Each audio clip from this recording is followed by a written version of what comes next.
சீமான் அவர்கள் இன்னைக்கு என்ன பேசுவாரு நாளைக்கு என்ன பேசுவாருன்னு தெரியவே தெரியாதுன்ற மாதிரி ஆரம்ப காலகட்டத்துல விஜயனுடைய ஆறுயிர் தம்பி அப்படின்னு ரொம்ப பெருமையா பாசமா பேசிட்டு இருந்தவரு விக்கிரவாண்டி தொகுதியில மாநாடு நடத்தின உடனே விஜய் அவர்களுக்கு அப்படியே எதிரா பேச ஆரம்பிச்சாரு.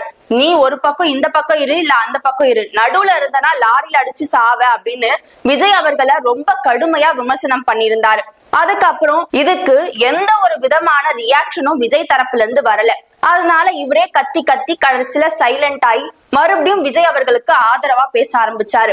ஏன்னா வெள்ளப்பெருக்கு ஏற்பட்டப்ப விஜய் அவர்கள் பனையூர்ல மக்களை வர வச்சு வெள்ள நிவாரணம் கொடுத்தது மத்த கட்சிகளுக்கு இடையில ரொம்ப பேசு பொருளாச்சு. இவரு நேர்ல போய் மக்களை சந்திச்சு எதுவும் கொடுக்காம மக்களை வர வச்சு இப்படி கொடுக்குறாரு அப்படின்னு அவர் மேல எல்லாரும் விமர்சனங்களா கொட்டி தீர்க்க சீமான் அவர்கள் மட்டும் விஜய்க்கு ஆதரவா பேசியிருந்தாரு.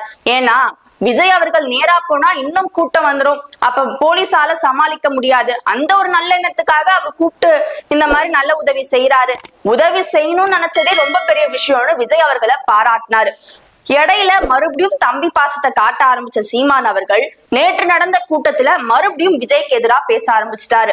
அதுல அவர் என்ன சொல்லியிருக்காருன்னா, இப்ப நடக்கிற போர் ரசிகர் கூட்டத்துக்கும் லட்சிய கூட்டத்துக்கும் நடுவுல நடக்கிற போருன்னு மறுபடியும் விஜய் அவர்களை வம்புக்கு இழுத்திருக்காரு. சினிமாவா சித்தாந்தமா பார்த்துடலாம் அப்படின்னு விஜய் அவர்களை ரொம்ப கடுமையா விமர்சித்து பேசியிருக்காரு.